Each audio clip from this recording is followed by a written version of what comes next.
All right, perfect. Hi, everybody. Thank you for joining us today as we discuss the first 100 days of the Trump presidency. My name is Henry Clark, and I'll be providing a brief introduction for the dialogue, along with the project that we've been undertaking here at NYU Florence. This project has brought together students across 3 NYU sites, Florence, London, and Washington, D.C., in collaboration with each other to craft global perspectives on the issues brought about by the administration. So we've spent the semester following the news closely. Our day-to-day reporting team kept up with the news and wrote objective summaries on that day or week's main events. Every post ended with a My Take section in which we offered our opinions on the events. We also have student issue-based contributions, which covered weekly updates on a multitude of topics ranging from LGBTQ rights to immigration. Our main goals of the project were to gain an appreciation not only of the day-to-day issues at hand, but also of the macroscopic trends and specific topics of importance. Our goal today is to portray to you the overarching themes and topics brought to the forefront. We've broken up students into separate panels based on the issues they'll be discussing today. The format of each panel is as follows: lectures led by students, followed by a discussion through which the floor will be opened up for questions and comments. The panels cover overarching themes and are inclusive of specific issues. Our student lectures will touch on immigration, Trump, the Supreme Court, China, LGBTQ rights, the economy, and climate change. We hope to conclude with a discussion about how being abroad has informed our opinions of the administration. I'd like to begin this discussion by talking about my study abroad experience. It has granted me a different scope through which to observe and digest American politics. Living in Italy, a country that is dealing with a rising populist threat itself, has allowed me to appreciate the scales of the issues that Americans face, such as immigration and federalism. These issues obviously manifest in different ways in America and in Europe, but they fuel the same sentiments in their respective electorates. Rising levels of immigration from Mexico and the Middle East to America, and from Africa and the Middle East to Europe undoubtedly strengthen the populist appeals of Trump and far-right leaders in Europe, such as France's Marine Le Pen and Netherlands' Geert Wilders. Many of the voters in Trump's base viewed the Obama administration critically, decrying the expansion of the federal government and increasing levels of economic and cultural globalization. Likewise, Eurosceptics rallied behind populist parties that speak against the accelerating process of European integration, along with rising levels of immigration. It is through this scope that I will continue to view current events as I head home to America. While our panelists will offer their perspectives on specific issues, I want to address what I view to be one of the most important consequences of the Trump administration, and it's actually a good one. We've witnessed a rise in civil society activism in direct response to Trump and his actions in office. Trump ran a populist campaign based around fear and marginalization, targeting immigrants in the media, not to forget his actions and comments regarding women and people with disabilities. Trump's rhetoric has generated the surge in civil society disobedience, which is exactly what we need. The Women's March in cities, not just across the nation, but also across the globe, along with the Science March, represent 2 important gatherings that are indicative and representative of the concerns raised by the administration.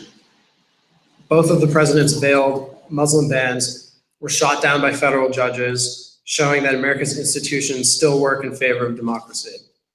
I think that it's important to remember that in light of challenges on the American Constitution and American ideals, our system of checks and balances holds strong.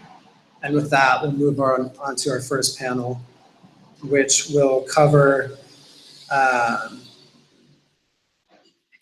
which will cover Trump and the law. And Would like to introduce Erin.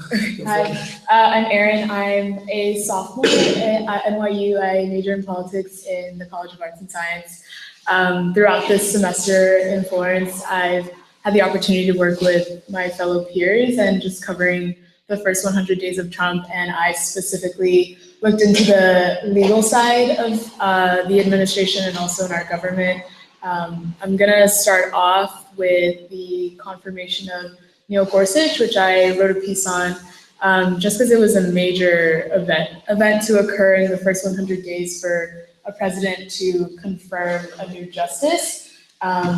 So the reason I wanted to look more into the legal side is that's something that typically doesn't gain a lot of coverage in the first 100 days. It's really heavily focused on policy or executive orders or sweeping changes that occur in our government.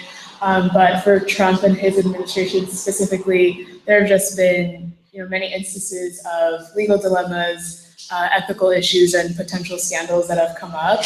And unlike his predecessors, Trump has faced just such a large scale of legal issues. And so I'm gonna go into a few that he's had to deal with since being inaugurated. The first being the confirmation of Neil Gorsuch, which can be considered a success for any president to be able to confirm a judge who aligns with Trump. He wanted to confirm a conservative justice, and he was able to do that through Neil Gorsuch. And Gorsuch is someone who is likely to serve for many decades. He's going to be ruling on some major decisions soon. And recently, he's the youngest justice to sit on the court, and he's already heard oral arguments in 13 cases. And recently, he sided with the other conservative justices to allow the injections of 8 death row inmates in Arkansas to go through. So he's already getting to work, and he is already establishing a judicial record as a Supreme Court justice. The second major one that Henry kind of touched upon was the travel ban, and that was a major legal issue that came up just in the first week of being president. He issued the executive order on January 27th, and since then, he has restricted. The executive order essentially was to restrict travel from 7 countries, halt refugees from entering the country. And the executive order in the press release was actually, it contained the words to prevent foreign terrorists from coming into the country. So just by that, you see the intention behind it. In his first week in office, the travel ban was met with intense and widespread criticism. There were protests as well as large outcry from our representatives in government, as well as the public. Thousands marched in cities and occupied airports, and one of the first executive orders to come out of the White House. So not a great way for him to start. And on top of the travel ban, it was knocked down by courts. Lawyers sued the government to block the White House from moving forward with this. To a judge in Brooklyn, as well as a federal judge in Hawaii, blocked the executive order. And so after that, the White House tried to reissue a new travel ban to hold up to the courts, but it was essentially a watered down version of it. And just a rocky start the Trump administration has, as well as the backlash from our judicial branch. It was impressive to see how quickly the judicial branch has been able to balance the powers of the executive branch. Another major legal issue that has come up is potential collusion between the Trump campaign team and the Russian government. This is something that is ongoing. The FBI is currently investigating whether members of Trump's campaign colluded with Russia to win the 2016 election. And back in January, the US intelligence actually concluded that Vladimir Putin personally ordered an effort to hurt Clinton's chances and aid Mr. Trump, and that sort of opened up an investigation to looking into whether Trump has any links to that. So far, Officials have not found proof of collusion between his campaign, members of his campaign, and Russia, but they have uncovered evidence of repeated contact between Russian officials, Russian intelligence, and members of his campaign, which include Carter Page, who is a former foreign policy advisor to Trump, who visited Moscow. He was one of the first names to be revealed who could have had potential contact. The second is Michael Flynn, who was a Trump campaign advisor, who went on to become a national security advisor. It appeared that he violated federal law when he failed to seek permission or inform the US government about accepting thousands of dollars from Russian organizations back in 2015. And Flynn was actually forced to resign after lying about communications with the Russian ambassador to the US. So this issue with Russia is going to be hanging over the White House for a while. This investigation is going to be, it's ongoing, and these type of investigations typically go on for a while. So we may not even end up finding out whether there was any conclusive collusion between them. But Russia is one of the biggest, potential scandals to come out of the Trump White House in the first 100 days. So that will be continued to look at by the public and scrutinized. So there have been also a lot of ethical dilemmas with Trump as well as his staff. The first being his refusal to release his tax returns. That is something that every president has done. He also has refused to release White House visitor logs, and he hasn't really distanced himself from his many businesses. So as long as Trump continues to profit off of his business empire, there is a possibility that foreign actors will try to attempt to influence his policies. The emoluments clause always comes up in the conversation about Trump. It essentially bans anyone holding government office from accepting any gifts, positions, titles, or emoluments from any foreign government without congressional approval. Trump has a web of foreign business interests, and any of them could be open to conflicts of interest. It's pretty risky, the number of ties he has with foreign businesses. And the watchdog group, Citizens for Responsibility and Ethics, has actually filed a lawsuit, and they argue that Trump's business stakes open up avenues by which foreign governments can try and influence the president. And actually, the Trump International Hotel, which is just a mile away from the White House, foreign dignitaries have actually admitted to staying there to try and curry favor with the president. So, there's a conflict of interest there. And with the tax returns, the public is limited in understanding Trump's finances, and the tax returns could have information in that to reveal potential ties and entanglements he has with foreign governments. And so the longer we continue to, not understand and not know what is going on with, in the background, we could be open to some potential scandals and influences by foreign governments in the future.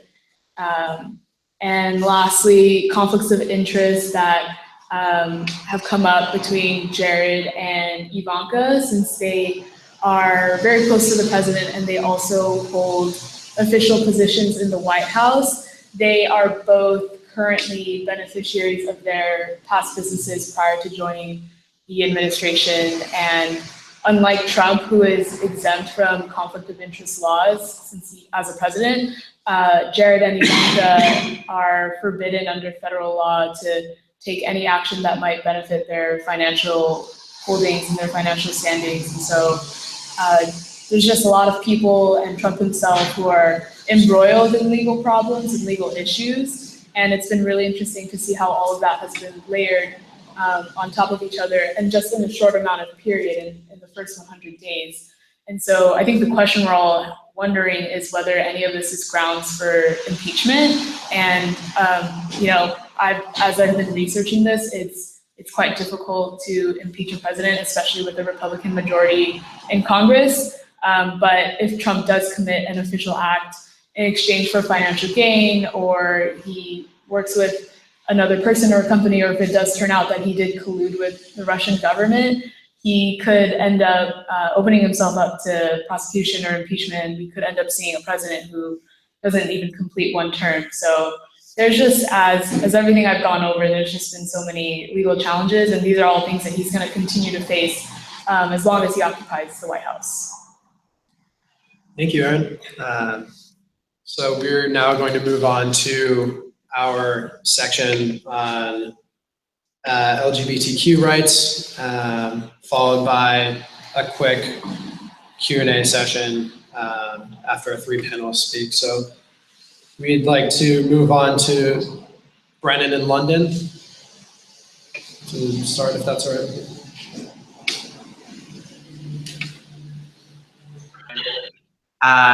I'm a third year in Gallatin studying theater for social change, and I'm particularly interested in the ways in which the Trump administration and the appointment of Betsy DeVos into the Department of Education affect LGBTQIA plus youth. And so I guess the first thing to talk about is Betsy DeVos's actual confirmation hearing. So some of the most, I guess, what would be considered troubling for a lot of education experts in terms of her lack of understanding of school standards, talking about growth versus proficiency methods of measuring how schools get funding.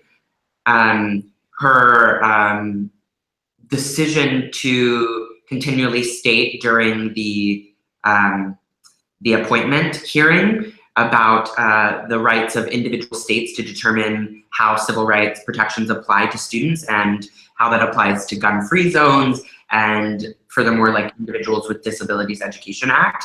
I think the thing that is most startling is, as she was asked about a lot, is her family and her own contributions to different organizations that either support school choice, which is often detrimental to students of color and students with disabilities and students who have who are LGBTQIA+. So some of the organizations that she or her family has contributed to are places like Focus on the Family. Focus on the Family is an organization that proclaims to support traditional marriage and has articles on their website for parents to discuss with their children the question of homosexuality, and they're even more critical of transgender students. They have articles about understanding transgenderism and what does it mean to be transgender, and it's incredibly dismissive of transgender youth. And I think that is really startling with what's been happening in the beginning of this year. We've seen more than 10 transgender individuals of color being killed, and this notion of helping people to not really understand transgender youth, but to criticize them and to say that their experiences aren't valid is something that will drastically impact the way transgender youth operate in their schools. And to have someone who's donated to an organization like that is quite startling for LGBTQIA activist as well. She's donated to the American Enterprise Institute and the American Federal Federation for Children. And so these are both organizations that support school choice. So these are programs like school vouchers or charter schools or private Christian schools. And most states in the United States now have some sort of school voucher program, whether that's through charter schools or private schools. She believes that this is that school choice is the best option, that parents should be able to decide where their children are going. But a lot of research has come out that shows that it's not actually school choice, and that it dramatically impacts youth of color and other marginalized youth in schools. The UCLA Civil Rights Project has released a bunch of different studies about how charter schools and private schools are more likely to suspend youth of color and youth who are LGBTQIA+. And so we see that her money and the ways in which she was investing in before she received this position in the Department of Education indicate that she doesn't quite understand the way civil rights work for youth and the ways in which schools need to be set up. So some other interesting things to note about Betsy DeVos is that she actually spoke at the Michigan Republican Convention in 2004 and spoke for marriage as the way God set it up, that support for traditional marriage. While on record during her testimony for her confirmation, she said that she believes in equality. So there is this double standard of the way in which she presents herself and what is actually happening. And we also know that February 22nd, 2017, she, along with Jeff Sessions in the Justice Department, rescinded Title IX protections for transgender youth to be able to use the bathroom that they choose. This was a large step backward from what we saw during the Obama administration, making steps to work on protecting the rights of LGBTQIA+ youth. So that is particularly startling, along with the fact that in the past few days, it's been announced that Trump might be signing an executive order protecting religious freedom. It's supposed to actually be signed today.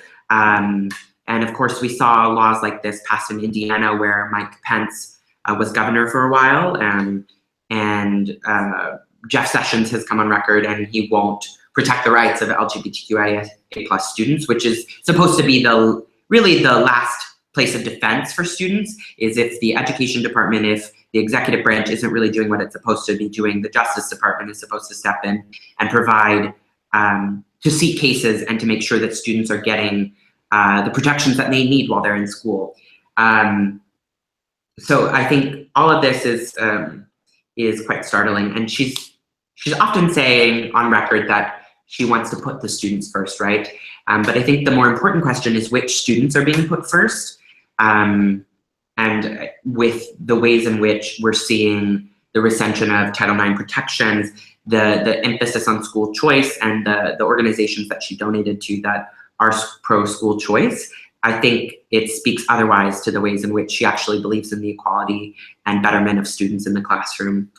And I think the last thing I wanted to end on was with what's going on in Chechnya. I think it's important to see that the Trump administration isn't doing anything to say or publicly denounce acts of violence against LGBTQIA+ individuals, and that's particularly important for youth. If they're not seeing the denunciation of violence against members of their community, it makes it less likely for youth to be comfortable with themselves and to live their lives in the way that they need or want to live their life. And I know, speaking as someone who went through that whole process of trying to figure out my sexuality and things like that, this is a scary time for LGBTQIA+ students, and they're finding increasingly that the protection in schools isn't there. And we were looking towards it being there, but with the appointment of DeVos, I think we're in for a 4 years of time that isn't protecting the rights of LGBTQIA+ students.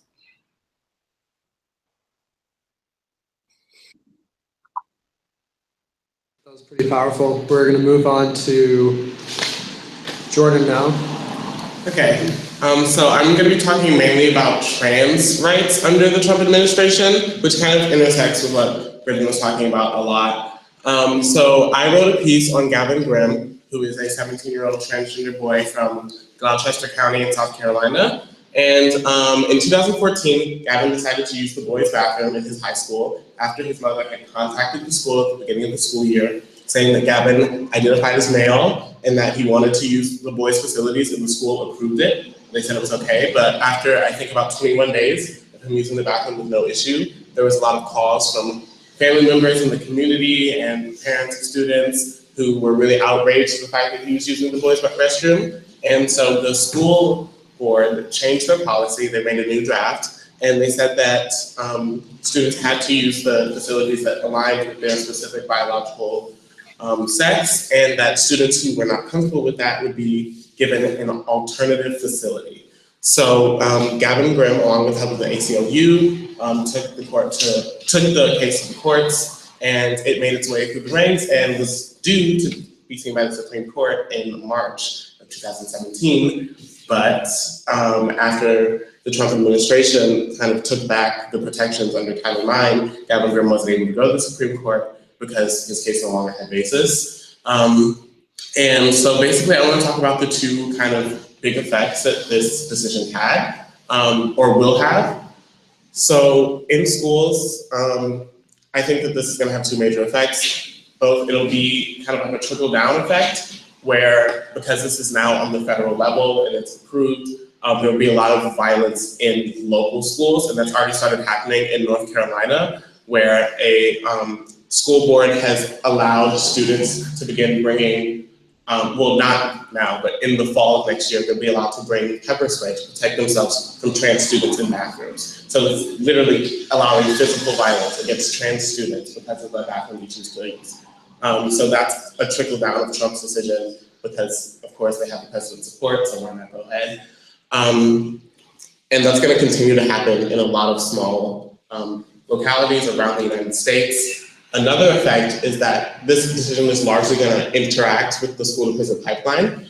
So the school-to-prison pipeline is basically used to describe the way in which students, particularly students of color, are funneled from schools, mainly public schools, into the prison system through harsher rules and regulations and punishments in schools that have really been increasing over the past few years. The rate of suspension has gone up from 1.7 million students to 3.1 million students from 1974 to 2016. So suspensions are becoming more and more common, and the same thing with expulsion. And there's a lot of zero tolerance policies in schools now that are really harshly affecting students. And so when we look at the cases of students who have been transgender and have used bathrooms that are with their gender identity but not with their biological sex, many of those students have been suspended. The same thing happened to Gavin Graham. And studies have shown that students who get suspended or expelled are often left at home unsupervised with no constructive activities to do. And so it tends to get them into more trouble, and it can also often lead to them going to prison or juvenile facilities because they don't have anything constructive to do and they're not in school. So when we look at the way that that interacts with this bathroom issue, students of color, specifically trans students of color, are going to be incredibly vulnerable to being put into the system that is already not made for them because of the way that the prison system is set up on binary of gender. And so trans students who are put into prison or jail or any juvenile facility are already going to be incredibly vulnerable because of the way the system is set up, not to mention the transphobia of the people that they will be with in the prison and the guards that are guarding the prison. There's been so many cases of trans people in prisons being sexually harassed, physically harassed. So that's a really big issue, and that's kind of where this bathroom bill is headed. And I think it'll continue to spread around the United States, unfortunately. Another thing that I wanted to talk about that Brennan kind of touched on, sorry, I just lost my train of thought.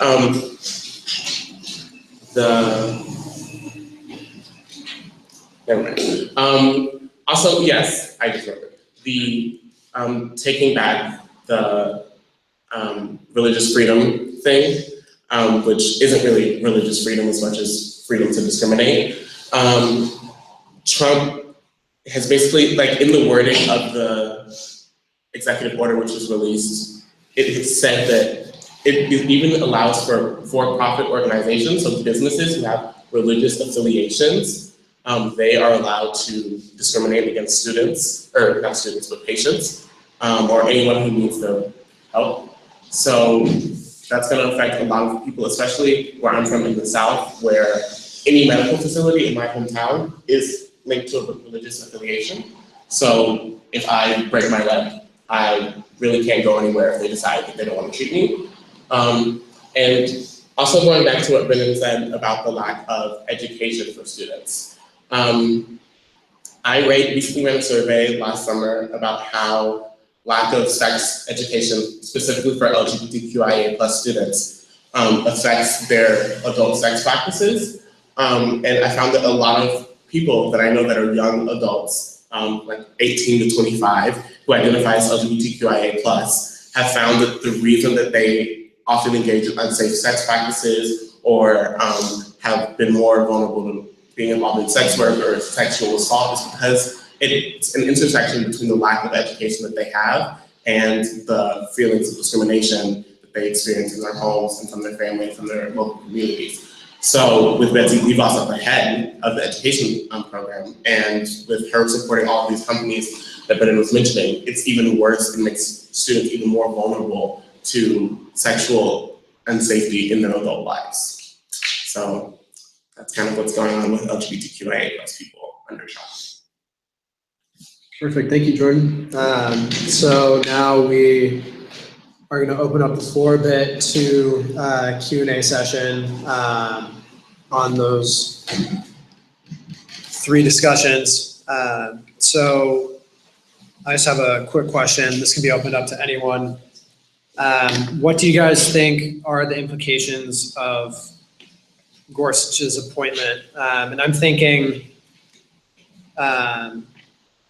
specifically in terms of relationships or relations between Republicans and Democrats. So for example,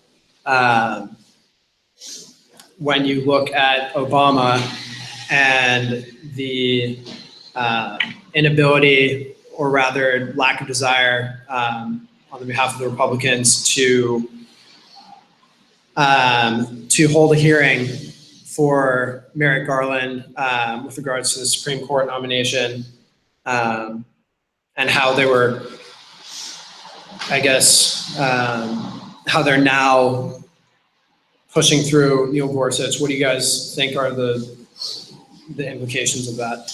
That's a good question. Did you want to say something?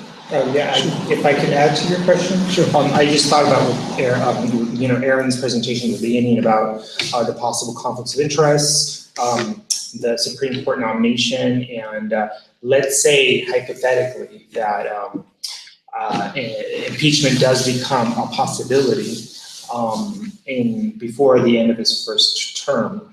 How would that square with the fact that he managed to successfully appoint a Supreme Court justice? What kind of legal sort of challenge would that put the country in, given, I mean, this is obviously in a hypothetical situation, right? Would that in a way also put the Supreme Court justice in a kind of legal limbo, or how would you sort of imagine the legality of that kind of scenario? I mean, that's legal. Like with the same thing with Nixon. Like when you establish, like, the EPA is still around. Anything he did before impeachment is still legal. It's still well, Gorsuch was confirmed, so that's constitutional, right? Constitutionally, everything he did before impeachment is legal. Yeah. I guess, like, to go to Henry's question first and then go to yours. I think, like, while I was researching what just like the entire confirmation process, what I found the most like startling was how quickly Democrats and Republicans were to turn on each other, solely because of what happened with Merrick Garland. And also, I mean, they were also dissatisfied with, Trump and also him being able to pick and nominate a justice. But Democrats and Republicans have become increasingly partisan, and Republicans have just decided to forego compromise and, working across party lines in order to kind of get what they want. And Republicans really fast-tracked this confirmation. They, got rid of, they used the nuclear option to essentially get rid of the filibuster. And it's like, it's surprising to see, I was surprised to see Democrats not do more in a way. I think, I would have liked to see Democrats kind of, I don't know, they should have done more, I think, in response, but Republicans were notable in their efforts to really get Gorsuch onto the Supreme Court. And they did it quickly, like within the first 100 days. And your question about whether Trump could be impeached with after nominating a justice, I mean, I guess it can potentially insulate him even more. I think that perhaps like this could be part of a plan, I don't know, like of something to kind of protect him a bit more in his administration. I'm not too sure what this could mean. That's a great question that I haven't really thought about, but the Supreme Court confirmation just showed that Democrats and Republicans are more and more unwilling to work together, and that they're just like two different sides now in Congress. Do you guys have any thoughts about this in London or DC?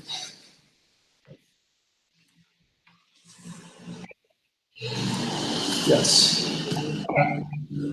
Hi, Ella, and in response to what you just said, Aaron, so do you think that, so I think a lot of people agree with you that they would have liked to have seen more from Democrats, maybe a filibuster that was longer or something, but in the end, what do you think about like the strategy? Because I think even if Democrats had filibustered forever, I think we all knew in the back of our minds that, they were going to use the nuclear option. And so like looking forward, or I guess like hindsight, would it have been worth it? And now like moving forward, do you think it would be fair of Democrats to retaliate next time and like use the nuclear option when it comes down to, Democrats nominating a Supreme Court justice? So like, is it going to be a tit for tat? Like, oh, gotcha. We're just going to pull what you pull.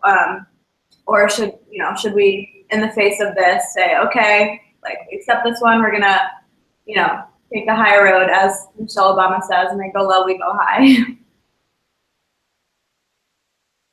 I'm sure Democrats and Republicans will become increasingly butt heads. In the confirmation process, though, one thing I will note is that Democrats really banded together as a party, other than the three who voted with Republicans at the very end for the final vote. Democrats, they did really stick together in this as one party. And so in the future, after the Republicans, lowered the vote threshold for future Supreme Court nominees, essentially Republicans changed the ability for the minority to block, unwanted or Supreme Court nominees that they want to evaluate more and debate more in Congress. So Republicans have been able to change the landscape for future Supreme Court nominees. And if Democrats continue to be a minority, they're sort of at a loss. They're weakened even more after this nuclear option changed the rules in the Senate.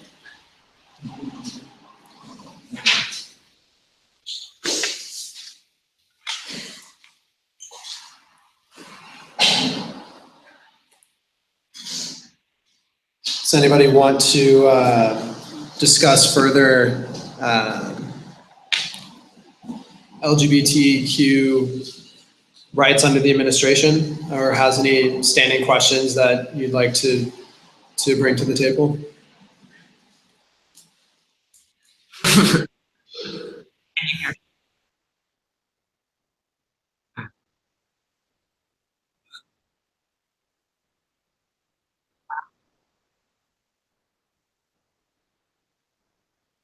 We're good. DC has a question.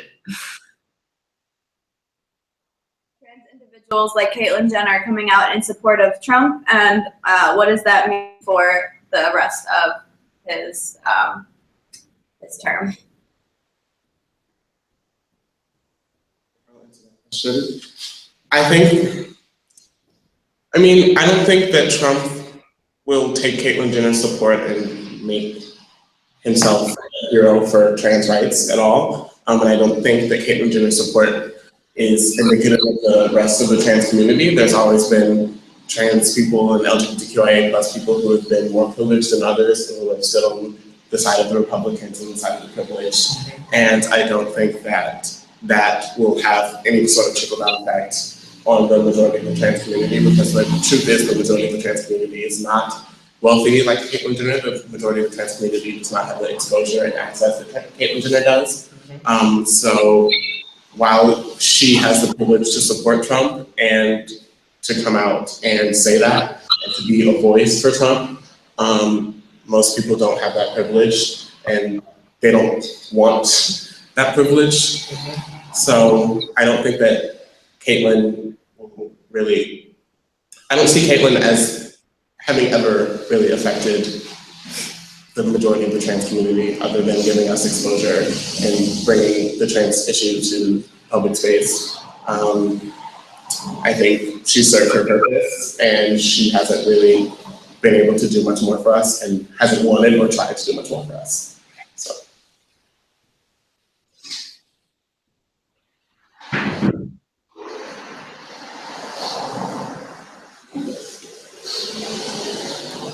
Anybody else? Any other thoughts or comments or questions? Oh, I thought I'd like to echo what Jordan was saying about in terms of sexual safety and sexual health for LGBTQIA+ students. I think that was a really important point to make about the ways in which education are affecting even the knowledge that they're getting about their bodies and their sexual experiences. So, yeah. Somebody else had it. Yes. There's a delay. There's a delay. Okay.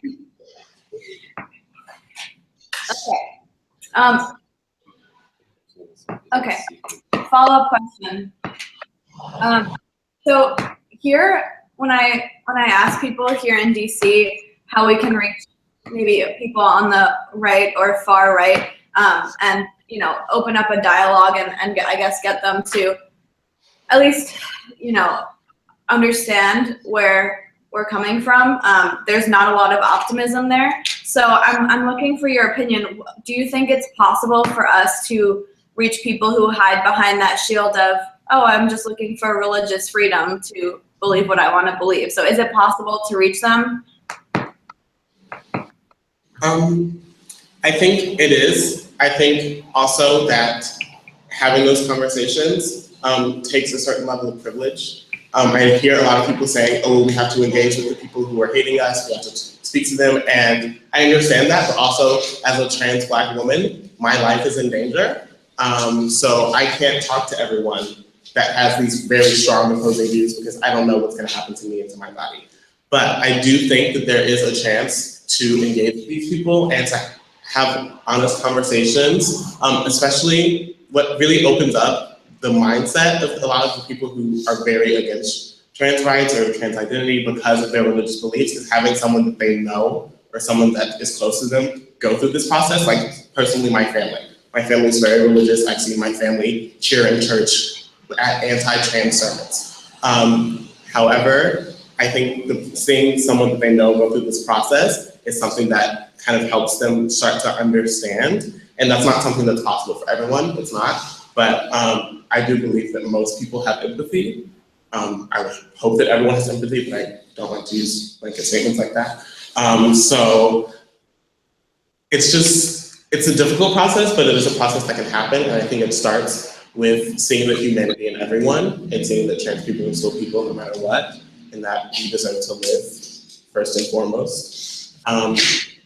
But I truly don't see a large change happening incredibly quickly.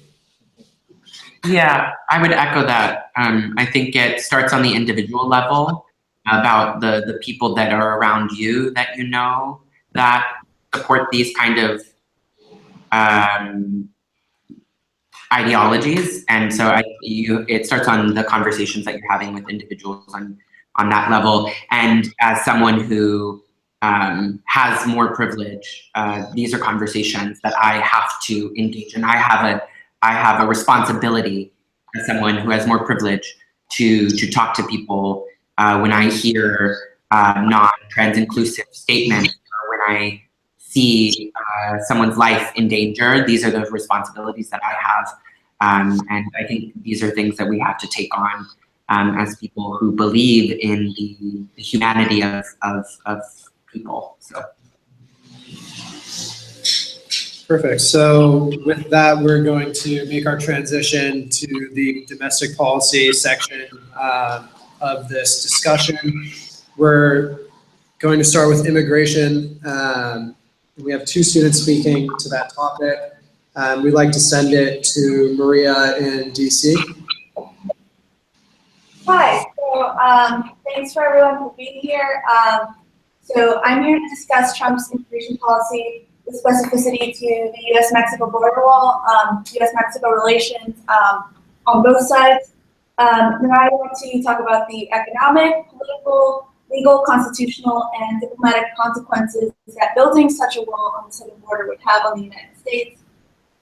And of course, in an unprecedented presidential race and subsequent administration that has constantly towed the line between what is seen as acceptable statements to make about groups, all the racial undertones. I want to include this in the conversation, while also extending the conversation further to include statistics and empirical research in discussion that has largely centered around both positive and negative anecdotes. This being said, I start with the economic consequences of the wall. So Donald Trump, if you guys remember, famously launched his campaign saying controversial statements about Mexicans, citing that we needed to stop a perceived influx of criminals from the country, saying that they're sending drugs, they're sending crime, they're rapists, assuming some of them are good people. And he also famously stated that Mexico would pay for the border wall. But now, as we see during the administration, he has turned instead to Congress, and he has kind of backed up on that whole, we are forcing Mexico to pay for it. And as we just know, Congress very recently passed a $1 trillion spending bill to fund the government until September, yet there was no inclusion of the projected $12 to $15 billion estimated projection that would be needed to build the wall. However, we did include $1.5 billion in funding for border security in general, although this was not detailed in specificity. So this is about, that wall would, mitigate, theoretically, according to the administration, any influx of new immigration. But what of the estimated 11 million people already in the country who are undocumented? According to a 2015 paper by the National Bureau of Economic Research, there is evidence to suggest that the skill composition of migrants in major destination countries, including the United States, has been rising over the last 4 decades. Moreover, the population share of skilled migrants has been approaching or exceeding that of skilled natives. So economically speaking, the human capital that immigration brings in is beneficial to our country as a whole. And more recently, just last month, NBER stated that historical immigration has resulted in significantly higher incomes, less poverty, less unemployment, more urbanization, and higher educational attainment overall today. However, despite this empirical research, the administration has stuck to a very nationalistic, anti-globalist approach to economics, encouraging a practice of, quote, hire American, buy American, despite the research indicating that everything stands to the contrary of a beneficial relationship between immigration and economic growth. And speaking more economically, there's always a debate about how the case for deportation is made, saying that people who are here undocumented take part in the social welfare and that they don't pay taxes. However, anyone with an ITIN or an individual taxpayer identification number, which is given to everyone who has a bank account in the United States, can be used in place of your social security number to fill out federal tax forms. So when somebody says, oh, immigrants don't pay taxes. What they really should be saying is immigrants are not required to pay taxes under federal law because the federal government does not know that they exist. However, despite this, over 3 million undocumented immigrants willingly choose to pay these taxes despite the fact that they cannot reap the benefits of Social Security and the system that they pay into. And this net yield of tax revenue paid by people who cannot collect on such investments, it adds $13 billion to our economy. And all of this would be lost if the administration goes forth with its plans for mass deportation. And additionally, with the state of the economy being one of the most salient issues on how people vote in federal elections, it's become just such a hot button issue on the third rail of politics. Most notable with regards to like the political landscape of immigration in the United States is recently the separation of powers in American democracy at work, with the judiciary blocking several of Trump's executive orders on immigration. Of these include the executive order instituting a ban on federal funding for sanctuary cities that was struck down in California, which is also home to a quarter, aka 2.35 to 2.6 million of the nation's undocumented immigrants, and 18 individual sanctuary cities and counties. Additionally, there is much public debate on what quote-unquote type of undocumented immigrant should be allowed to stay or which should be targeted for deportation, with much public opposition to deporting those with no other criminal record, those who are parents to children of US citizens, those who were brought into the country illegally when they were underage and therefore had very little say in whether they decided, quote unquote, to break a law or not, and undocumented military veterans. The detention of a DACA recipient in Seattle and of a mother with no criminal record as she checked in for her regular appointment with immigration officials was the subject of public outrage and led to the study of what rights, if any, of undocumented immigrants are protected by a country of which they are not citizens of. A very strict interpretation of the laws would say because they are not citizens, they do not fall into our federal jurisdiction of protection of rights, and therefore they cannot appeal to the courts saying that their rights are violated if they're like held in a detention center for longer than they should be, if their rights are violated in any way. Interestingly, despite the Obama administration's deportation of more undocumented immigrants than any other previous administration, this illusion of increased border security that Trump is pushing by saying we need a physical border wall that everyone can see, this is just a site of a physical obstruction to immigration, and it may be, you know, more appealing, I guess, on the ground to anti-immigration advocates than are more practical methods of curbing illegal immigration, given that public opinion on the border wall itself is largely split among party lines. And just to wrap up, I do want to kind of touch on the racial undertones that have you know, been seen in the campaign and now in the administration, with specificity to Mexico and its citizens, both in the country and here in the United States. Despite more Mexican nationals leaving than entering the United States, Trump's campaign began with vivid imagery, once again, of Mexicans bringing drugs, crime, rapists, all that, followed most notably with the ejection of esteemed Mexican journalist Jorge Ramos from a Trump rally, and Trump's questioning of a US judge, Gonzalo Curiel's credentials because of his Mexican heritage, despite the fact that he is a US citizen who goes back generations.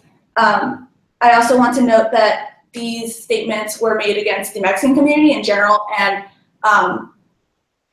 this was kind of just incorporated. Public perception is that Trump berated the Latino community as a whole.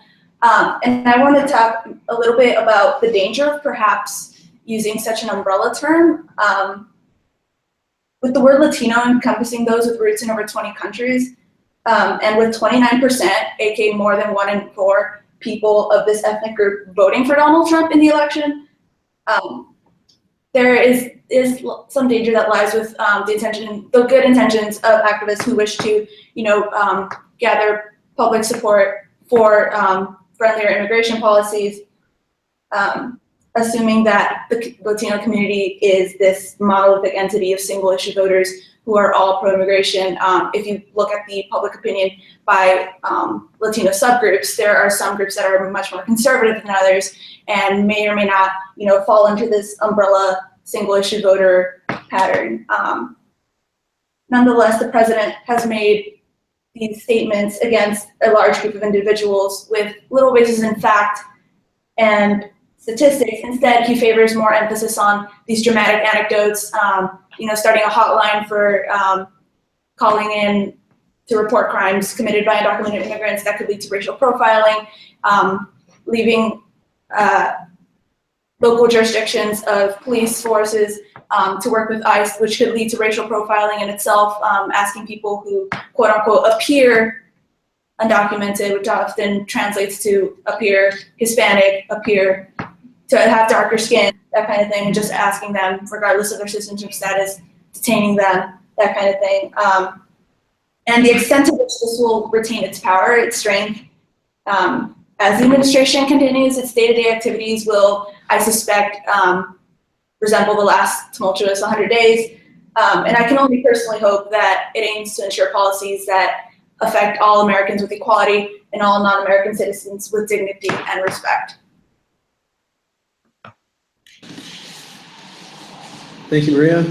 So we're moving on to Nydia in Florence. So I'm Nydia, I'm a sophomore studying in Florence, majoring in social and cultural analysis. I'm going to be talking about immigration also, but focusing more on the criminalization of immigrants.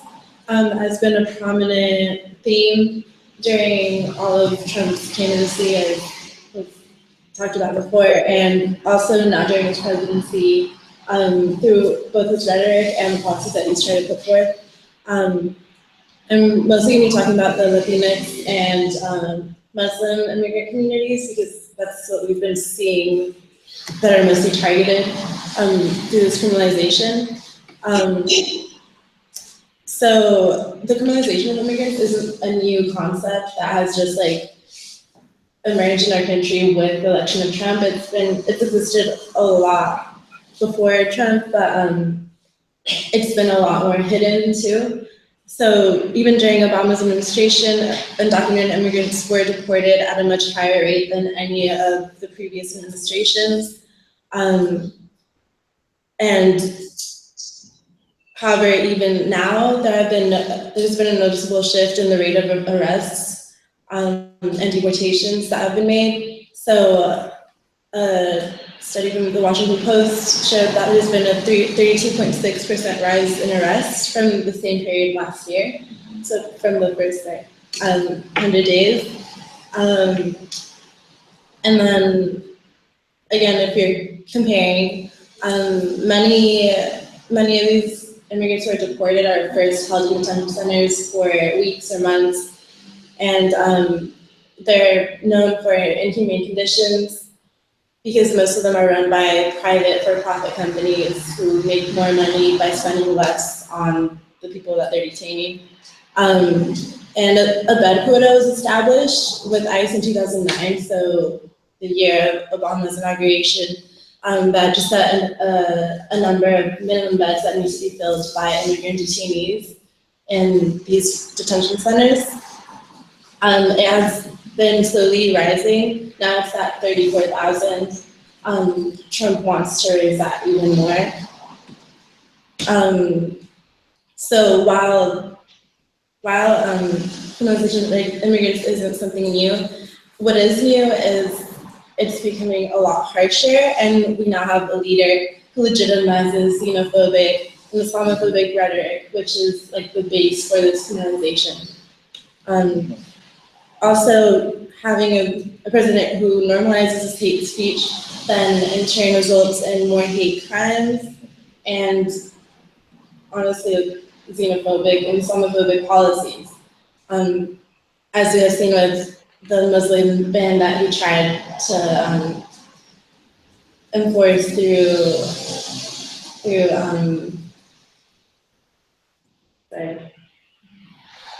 executive action twice. Luckily, both times we saw the judicial branch, which is checking the executive. We have also seen one of the most recent things that Trump has put forth is Voice, which is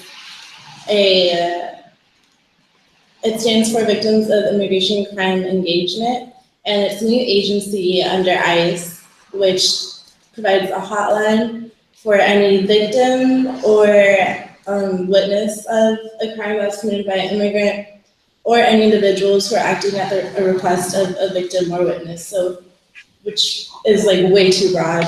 And what you can do at this hotline, it's not specifically to report a crime or to report like someone who is undocumented in the United States, but it does tell you where to go if you want to do those things. And then on the actual hotline, you can see where the perpetrator of the crime is being held, like which detention center or which prison they're in, what their status is. You get, they also get an overview of like what the deportation process will look like, and any special access to skilled social science professionals available to refer victims to appropriate services. So having this sort of agency in place makes the crimes of immigrants seem like they're completely different from a crime of a citizen. So even the crimes of immigrants are worse than those of citizens, and therefore the victims need even more help to cope with what has happened to them. So this continues to contribute to the criminalization of immigrants, and we also see, while Trump wasn't able to set like a national ban on sanctuary cities, you see states like Texas where their Senate has recently passed a measure that allows enforcement officers to ask about the immigration status of anyone that they detain for any reason. So basically, if you look foreign, I can ask you for your papers, are you here legally? And it also requires local police chiefs and sheriffs to obey federal demands to hold suspects for possible deportation, which basically bans sanctuary cities within Texas. So while it may not happen on a national level, it can still, and it still is happening on a state level. So kind of to close, I think it's a lot, this is a time that's a lot more dangerous for immigrants, just because being criminalized in the first place makes it dangerous, and being criminalized at such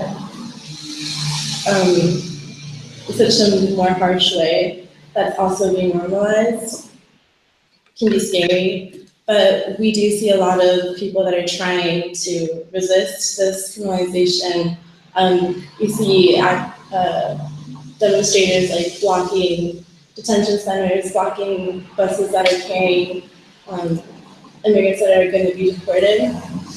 But we also just can't be complacent, saying like, oh, there are people who are trying to stop this, trying to make a change. Like, we ourselves also need to see what we can do within our communities to protect immigrants, to make sure people just know that we're not all criminals. You know, there are some, like was said before, immigrants contribute to our country more than they do harm.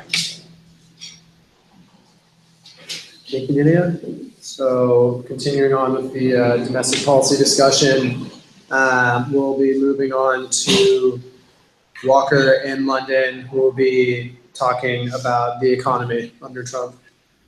Yeah. Hi, everybody. My name is Walker. I'm a sophomore in LS. I just want to premise this by saying that I'm not an econ major, so I did not approach this from kind of a strictly numbers standpoint.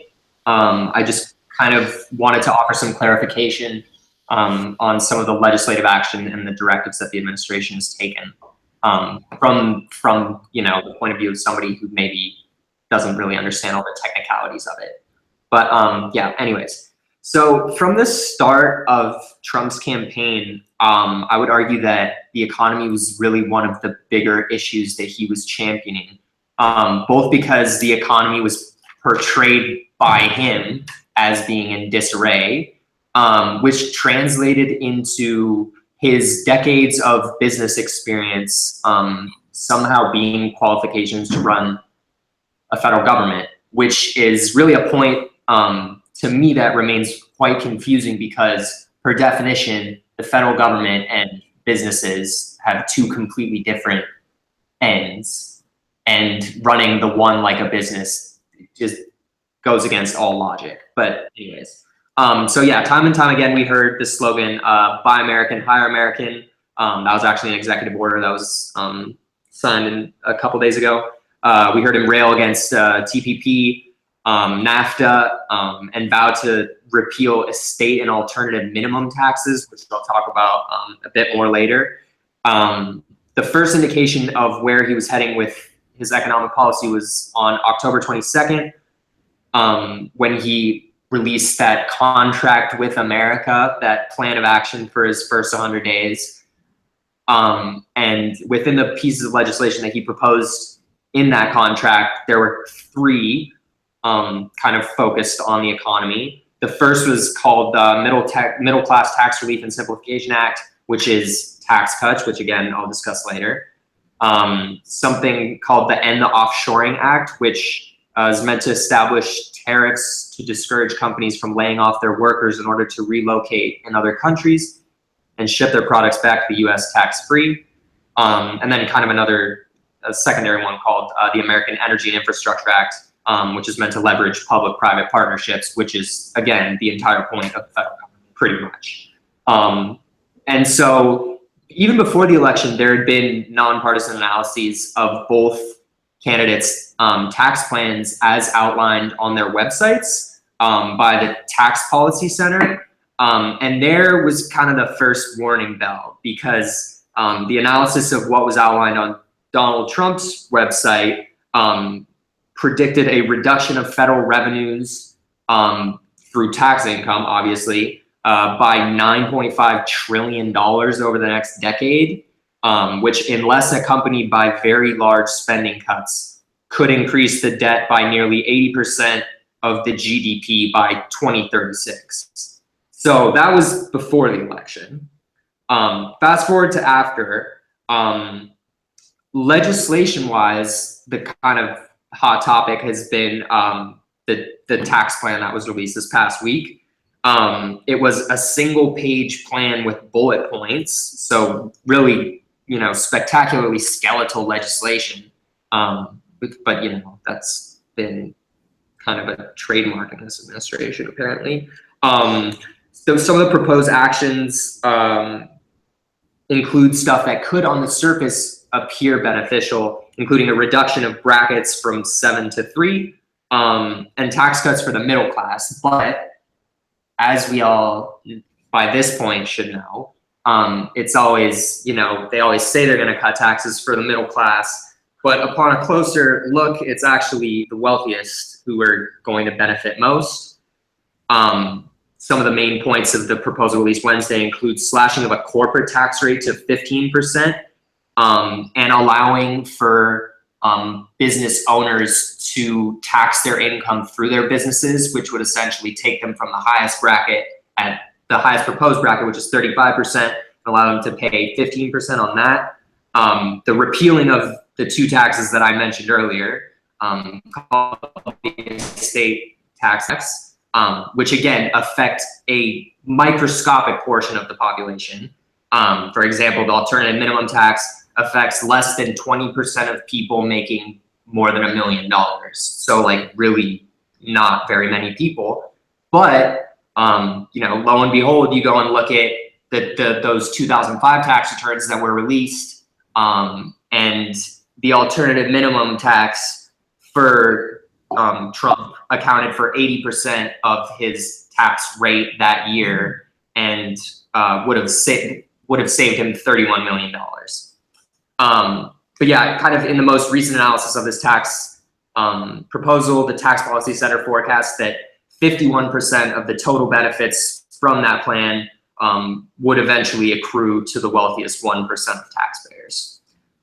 So, which kind of brings me to a larger point, and it's been something that I've struggled with in speaking to people that come from a more conservative background, is like trickle-down economics, like notwithstanding the social policy that the conservative base may have, but trickle-down economics is a complete and total myth.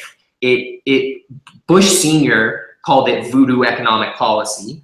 And it's been implemented. They've tried it both on a state level and on a federal level, and it has failed spectacularly every time. So kind of speaking to a conservative base that believes in that and that believes that trickle-down economics is actually the path to growth, I just have a hard time kind of starting a conversation after I know that. But anyways, yeah, so this guy named Doug Egan, former National Budget Office, argues that proposing trillions of dollars in tax cuts and then casually asserting that such a plan would pay for itself with growth, as Secretary Mnuchin did, is detached from empirical reality.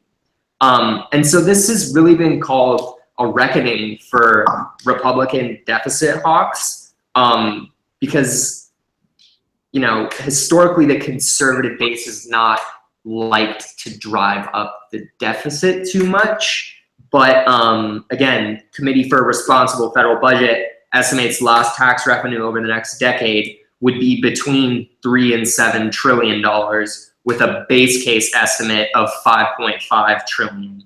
And I think perhaps more than anything, this quote from Larry Fink, who admittedly is a Democrat, but is the head of BlackRock, which is a very big investing firm in on Wall Street. And speaking to a conference last month, he said, "We are on the path of exploding deficits. We will have a severe issue if the reform increases deficits." And I think it's very telling when the kind of media trained executives who know very well that their shareholders are reading into every one of their words, like very, very attentively. When he says there's going to be a severe issue, when Wall Street says there's going to be a severe issue if the deficit increases, I think we should all be quite concerned about that. Another area where the Trump administration has made quite a bit of economic progress, I guess, as they would argue it, is this kind of process of federal deregulation, which is, again, another central part of the conservative platform, but has been accentuated, I guess, by this administration. Steve Bannon, talking in an interview in remarks to the New York Times, referred to it as the dismantling of the administrative state. So, and you know, ever since his inauguration, he's been meeting with CEOs and bankers and quite literally taking their advice, like actually requesting a list of regulations that they felt hindered their businesses, I guess, and just is vowing to repeal them, essentially. For example, the mining industry complained and got a delay on an EPA rule preventing dumping hazardous materials into streams. The farming industry complained and got a revision of the rule in California regarding clean water. But what is, I think, most concerning is the financial regulation rollbacks aimed at something called the fiduciary rule, I guess, fiduciary rule, that pretty much said that financial advisors had to were obligated to act in their client's best interest, and that's been repealed. And then the two directives that took aim at Dodd-Frank, which was the 2010 financial reform law signed by President Obama after the 2008 mortgage bubble burst. And this past Monday, the president and Vice President Pence stood in front of bankers and vowed to repeal at least parts of Dodd-Frank, quoted as saying it's out of control. And he left the stage by joking, "No bad loans, please."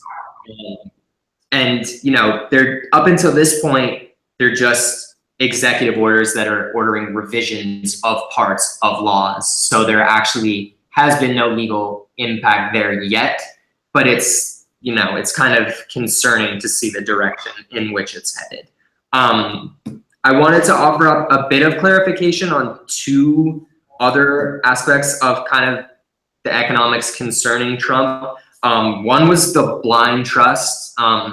You know, he said he's put all of his businesses in a blind trust. It's insisted upon it time and again. You know, I think at this point we all acknowledge that he has not. There's a filing reported by ProPublica that, you know, page 161 of that agreement says the Trump businesses shall distribute net income or principal to Donald J. Trump at his request or whenever his son and a longtime employee, quote, deem appropriate. And I mean, speaking of legality, it's not as much that he's legally obligated to do it, it's that he said that he did, and it's actually very much not true. The second thing I wanted to clarify a little bit is the emoluments clause. It essentially says that the president receives a salary and it shall be neither increased nor decreased during the period for which he shall have been elected. So he can't make any additional money off of being president, essentially. Towards the beginning of the administration, there was a lot of concern, and there still is, I guess, over, you know, like diplomats and foreign agents kind of staying at his properties as an inn, so to speak. But more recently, it's been kind of this blatant advertising of his properties. Like there was a blog post on the State Department website about the Winter White House and about Mar-a-Lago. And, you know, Norm Eisen, who is the former chief ethics counsel for Barack Obama, told The Independent that he is actually suing President Trump for violating the so-called domestic emoluments clause.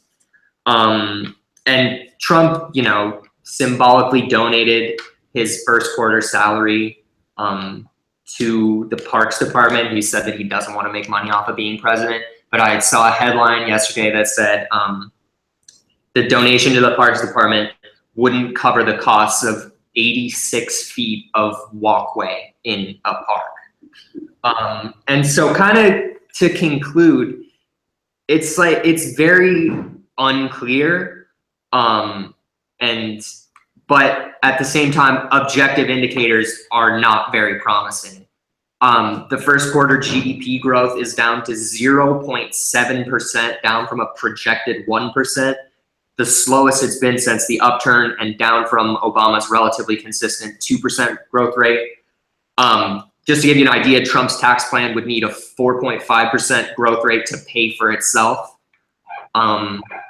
Using just the 2 months on his watch, February and March, the U.S. created, the economy created 317,000 jobs, not 500,000, as he likes to say, because he counted January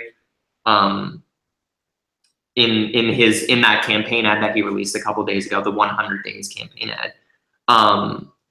And yeah, but you know, again, this is not an administration that, in my opinion, has been defined by reason, and what were considered to be objective indicators of where things were heading before have been wrong, and we're all sitting here today because of it. But you know, this is not an election, and there's only so much wiggle room for the economy. Perfect, thank you, Walker. So now Daniela in DC will be talking to us about climate change.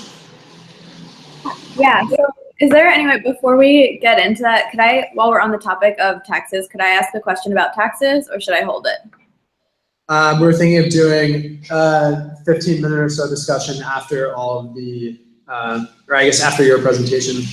Okay. That's perfect, thanks. Yeah, so, hi. We're gonna talk about climate change. Here we go. Can everyone see the, yes?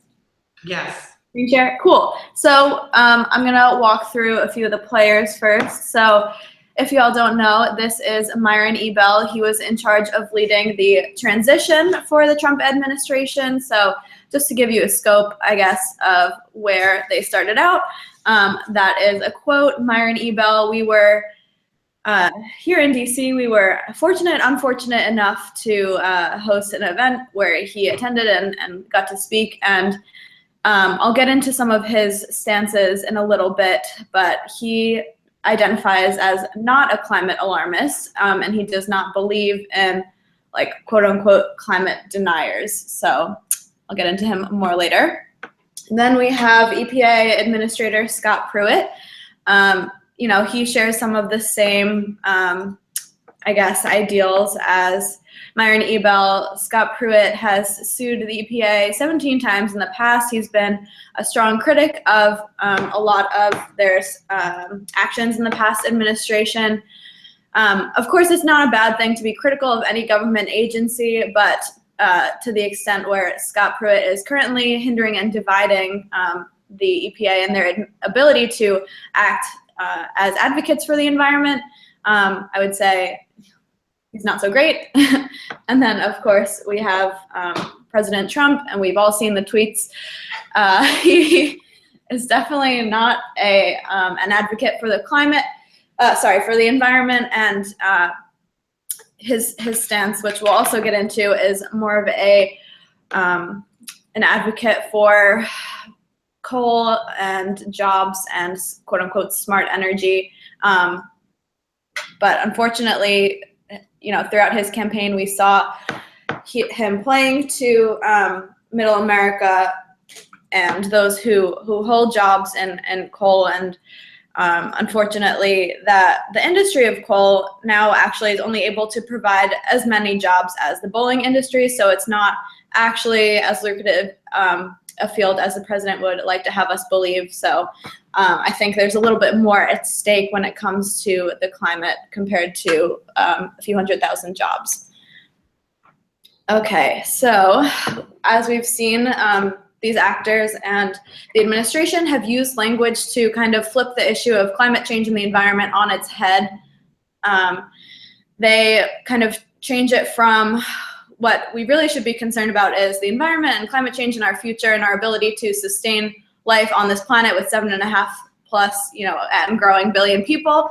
And they turn it into an issue, well, other issues. So first I'll start by briefly discussing that there are three varying positions. So the stance that Myron Ebell, the first individual who led the transition, he likes to say that one, climate change is not an inherent threat. It could be, you know, a natural progression. It's not necessarily something we need to be concerned about. Two, that humans are not a significant contributor to climate change. And three, that carbon dioxide does not necessarily play a significant role in climate change. So these are the three stances that they all take. As we all know, it's, you know, overwhelmingly agreed upon by the scientific community that these three things are wrong. And I'll get back into these stances are incorrect, so we'll get back into that later. You know, these individuals also point the finger at those who are concerned about climate change and call them climate alarmists. So this is just, again, how they flip the issue on its head. And as I mentioned before, President Trump, on his, if you look at his website as well as the website of the GOP, they actually have a survey. I recommend checking it out right now. Go on your laptops, go to the RNC website. They have a survey asking individuals, what are you concerned about as a voter? The environment is not even an option. It's listed as energy, but it goes down to jobs in coal and gas and oil. So we see their stance there. And they also, specifically, Pruitt sees this issue as consisting of burdensome regulations on the government to fulfill its job of serving the economy and individuals in middle America who might be unemployed because of the advances of sustainable energy. So they see it as any environmental regulation. So like, for example, there are certain rules under the EPA and the U.S. Fish and Wildlife that say, hey, if you're going to build a natural gas pipeline, you know, you have to fulfill X, Y, and Z. You have to like fill out certain forms and get, you know, there are certain like rules that they have to abide by. So it's just all in the name of making sure that they're not putting any additional strain on the environment, and so they say this is, you know, this is holding us back. So yeah, moving on. Also, I wanted to mention, we can come back to this later if anyone has any questions, jump in at any time, but there was also a 2-for-1 executive order from President Trump that wasn't nearly as widely discussed as some of the other ones, but basically it said that if any government agency wants to pass one regulating law, they must repeal 2 previously existing regulating laws. So that was interesting. And then moving on. So in the face of this new rhetoric during this administration, we see overwhelming evidence from the scientific community, not only US government agencies, but the Intergovernmental Panel on Climate Change in 2015 came out with a rather large research from, I believe, at least over 25 contributing countries with something like nearly 300 scientists saying not only is climate change a huge threat, not only are humans a significant actor in contributing to climate change, but carbon dioxide is a problem for our environment and for our future. So when all of these scientific bodies agree, it's a pretty strong likelihood that this is something we should be worried about.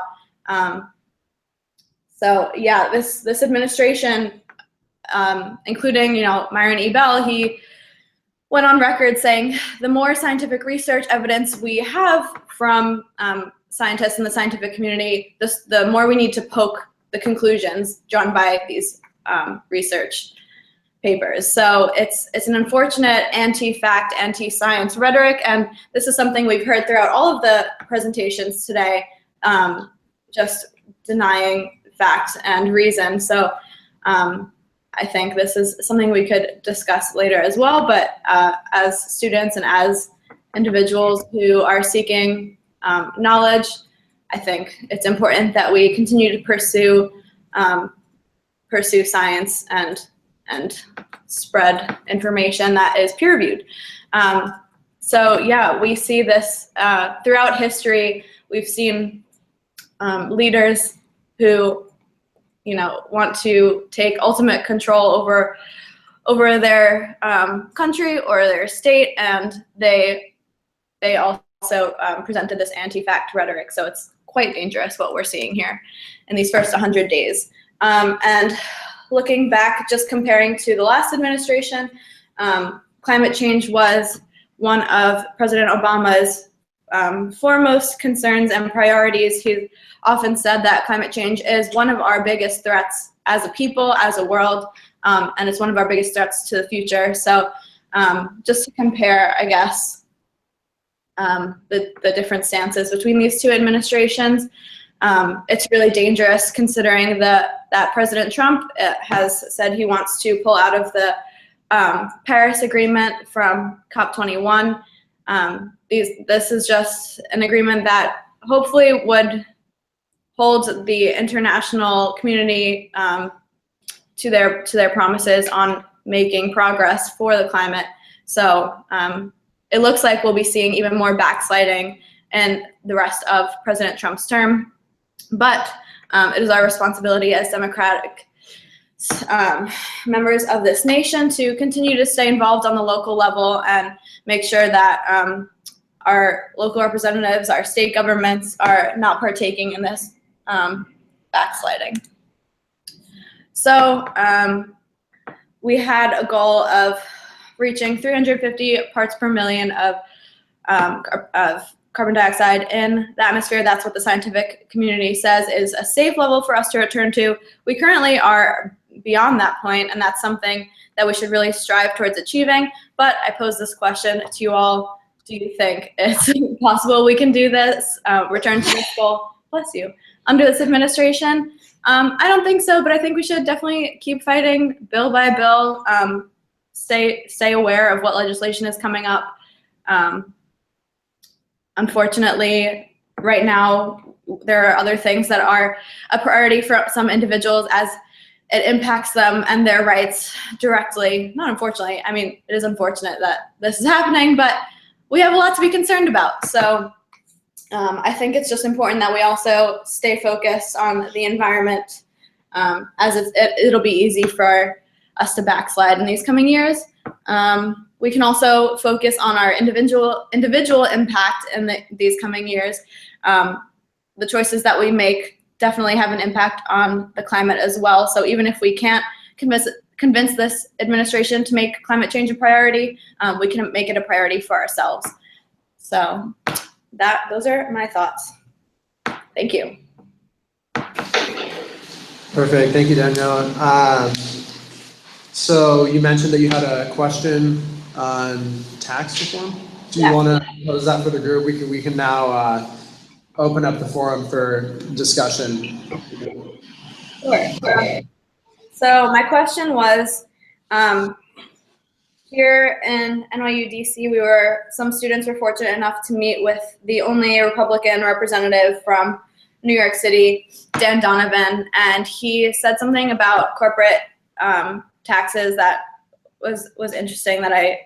It kind of explained the stance of why this administration wants to decrease corporate taxes so much, and I'm wondering your thoughts on how we can, what our response should be. So he said that in many countries in Europe, especially Ireland, when you bring a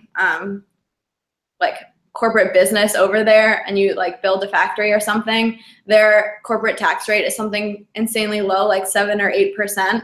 And then here it's, comparatively much higher. So the reason why I guess Republicans want to lower the corporate tax rate here is to bring this business back to America.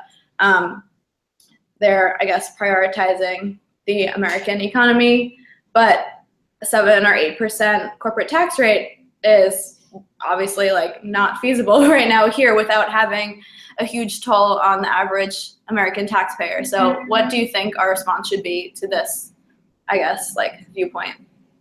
I mean, specifically looking at different cases of places where taxes have been higher as opposed to where they've been cut, businesses and small business owners and stuff.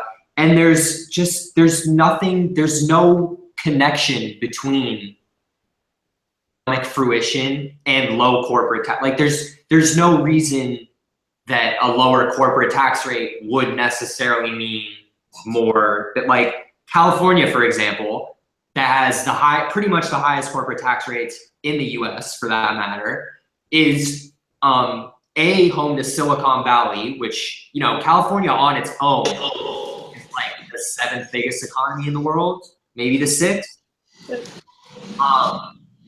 And again, California is a place where democratic policy was implemented, not only socially after Schwarzenegger left, but also, top to bottom as well. And, the Republican base said that the sky was going to fall and that everything was going to come crashing down and that all the rich people would leave and that all the companies would leave and none of the wealthy people have left.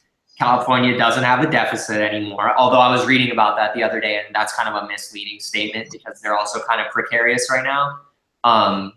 But they had a deficit and they don't anymore. And for that matter, it seems to me that they're thriving. To get to your question, I just don't see the connection between a lowering of corporate tax rates and growth in the economy. And for that matter, how it's phrased in the bill is specifically to allow business owners to tax the income from their businesses, to tax their income through their businesses. Meaning that for big business owners, i.e. people that would fall into that top bracket, they can pay, like they're gonna have the choice of paying 35 or 15%. And the part of the reason that trickle down fails is like the reasoning behind it is that people will have more money, so they'll put more money into the economy. But what really ends up happening is rich people get more money, and that divide ends up increasing.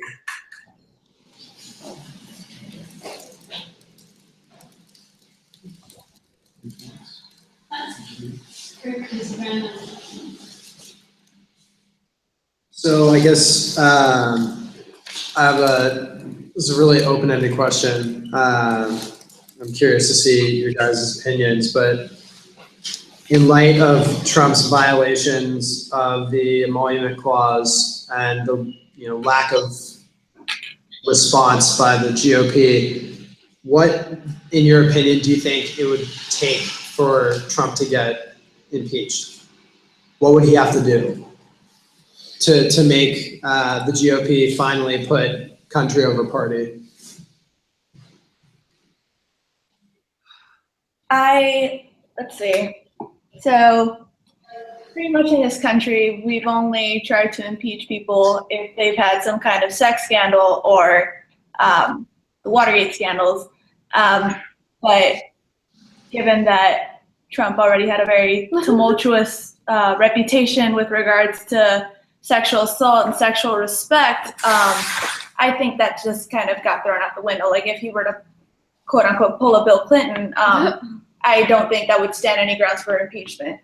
As with regards to what Aaron was saying earlier with the Russian collusion, if we ended up finding that, yes, indeed, Trump did have some collusion with the Russian interference in elections, I feel like that would lead to not impeachment of Trump necessarily, but more increased aggression against Russia rather than the party taking it out on Trump. So at this point, just given all the unprecedented actions that have come out of this administration without consequence that in previous administrations would probably be grounds for huge scandals, I think there's going to be something egregious, something just like blatantly exposed on tape, and I don't know, killing someone. I really don't see like something that would be grounds for impeachment in the past just come to light, and especially because the president and Congress are of the same party. Yeah, I think at this point, he has such a great team of people who can literally spin anything he does. I think it's going to be impossible to impeach him, also because the Republicans, quote unquote, suffered for so long under Obama. So they're not going to let this one, get away. They're going to hold on to their pride here. I really don't think he's going to be impeached.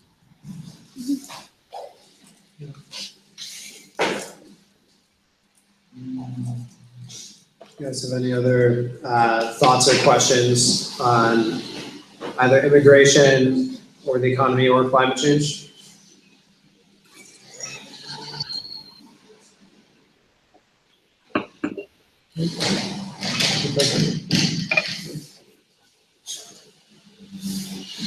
All right. Are you ready? I'm ready, yeah. Perfect. So we're now going to move on to Antonio's presentation, and he'll be talking about U.S. relations with China under the Trump administration. Okay.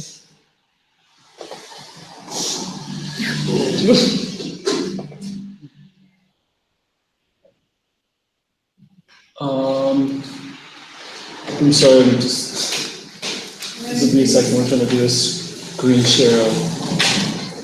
Oh, there we go. I found it. Got it. And then, Mozilla, there we go. All right. all right.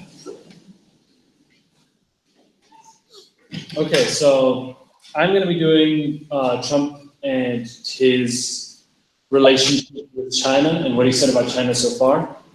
So to begin with, I want to look at what he said if you look at what he said during his campaign, it was clear that he set up China as this sort of bogeyman, as the sort of, it was this almost antithesis to America, what America stood for, American values, and it was also supposed to be our economic rival, and it was supposed to be our downfall. They were undercutting American jobs, and they were going to sort of destroy the American economy through sort of very unregulated and poorly managed production manufacturing.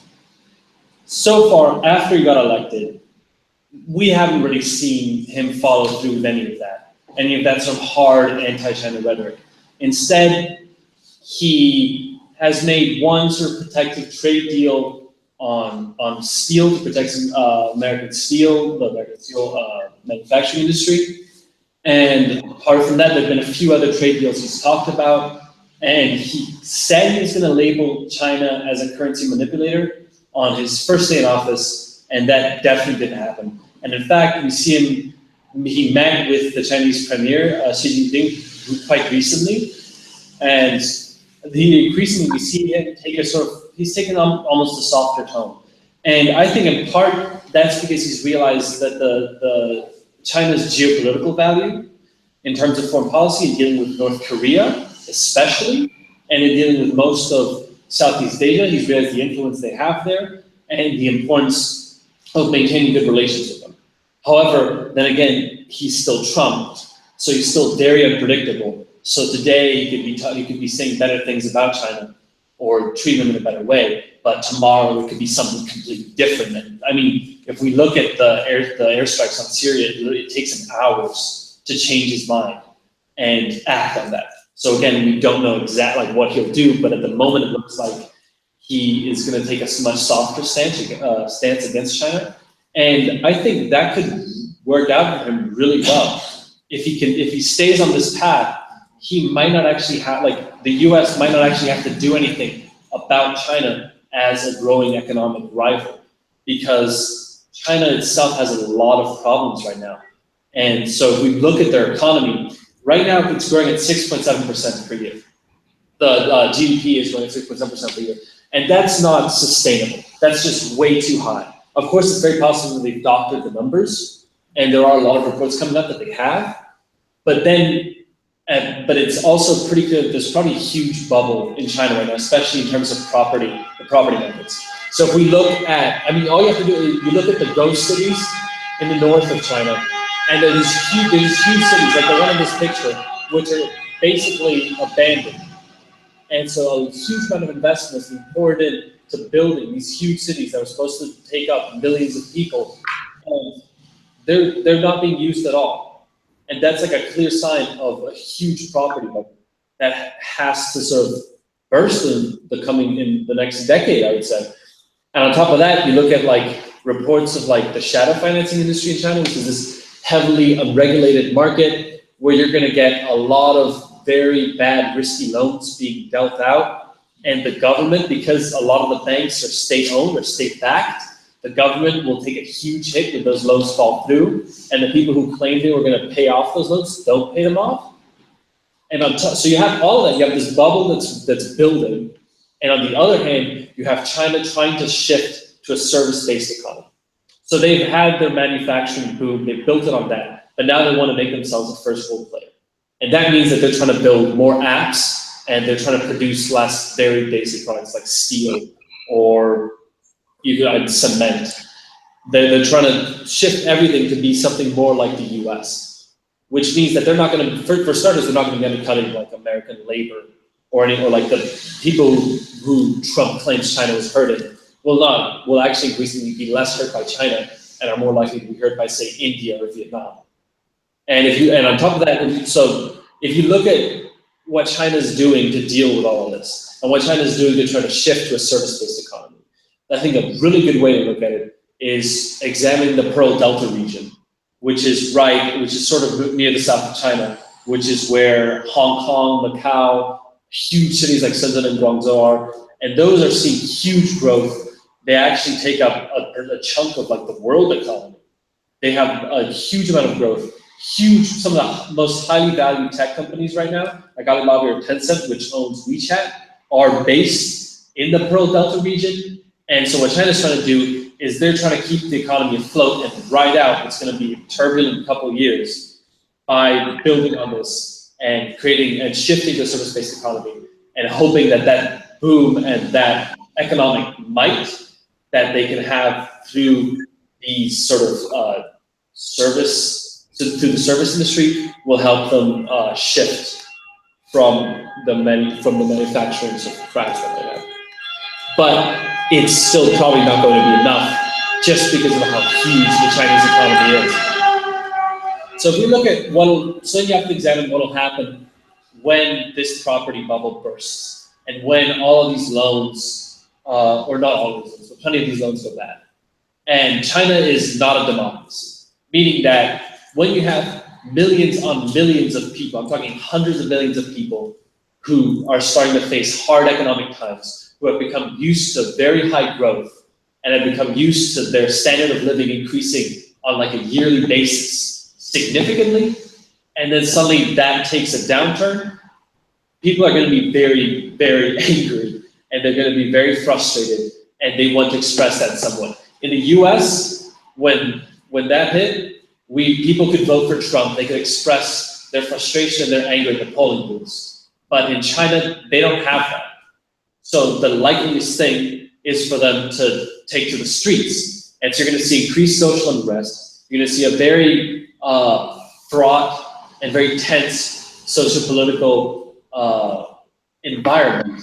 And that's going to be a major worry for China, which essentially means that in the next couple of years, the Chinese are going to become much more inward-looking as they attempt to find a way to deal with the sort of major tensions that are going on within their country. And it means that they're going to be much less likely to try to expand into markets that the US industry is dealing with. And they're also probably going to spend less on military too, as they focus more on spending inside to cope with the downturns of like this economic bubble. And so ultimately, what we're going to have is an inward-looking China, and it means that Trump's attitude of being much kinder to China or much more tolerant might actually pay off in a similar way to how Reagan's approach to containment of the Soviet Union played off, in that it's very possible that they'll just collapse in on themselves, meaning that the US doesn't have to necessarily do anything, and they don't have to attack China or be aggressive towards it for China to collapse by itself. And on top of that, if Trump can maintain a very tolerant, very calm tone, China also doesn't have an enemy to pit itself against. So they can't play off the nationalism like someone like, say, Putin does to deal with the sort of crushing economic circumstances in Russia right now. So at the end of the day, it looks like Trump won't do anything about China. He won't antagonize them, despite what his rhetoric was prior to his election. And that could just play perfectly. And it could actually be an excellent policy and attitude in dealing towards China. So thank you very much. All right. Thank you, Antonio. So now we are moving on to Lucas, who will be talking about the way that one might view Trump from abroad. Yes. Hi everyone. I hope you can all see me okay. So now that you've had a taste of the hard facts, I hope my little portion can open it up to a more emotional, personal aspect. I'm sure most of us have experienced these past 100 or so days. I understand this has been dragging on, so I'll keep it short. Real fast, I'd like to congratulate everyone on their hard work there in London and DC too. Just give yourself a pat on the back after this. So after speaking to students here in the project and outside of it, I've done my best to compile and convey the mood that's been felt going with Trump's first 100 days in an effort to close on a more almost cathartic discussion. Keep in mind these are the students' perspectives, not that of NYU specifically.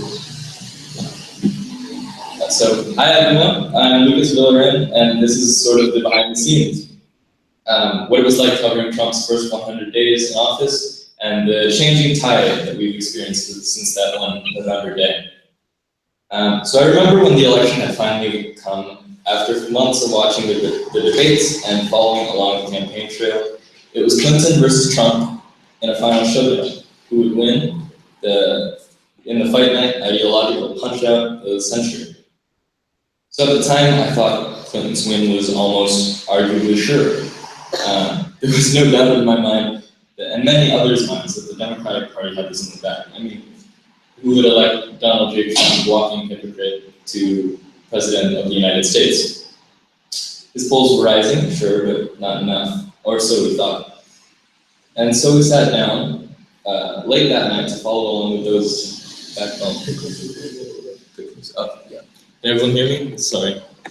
I mean, we were nervous, sure, and we were ready for a celebration. We thought Clinton was surely going to win. Many of us had planned, considering things. It was a school night, so watch until Clinton pulled ahead before hitting the hay.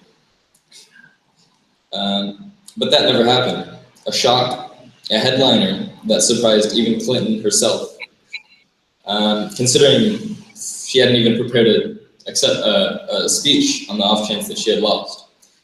So we stayed up all night, the sun dawning on a new world and an orange president. Trump's rhetoric in his acceptance speech was surprisingly presidential, enough to give a glimmer of hope that it was all a character, as many had theorized, but it was a false hope. The atmosphere here on campus was heavy.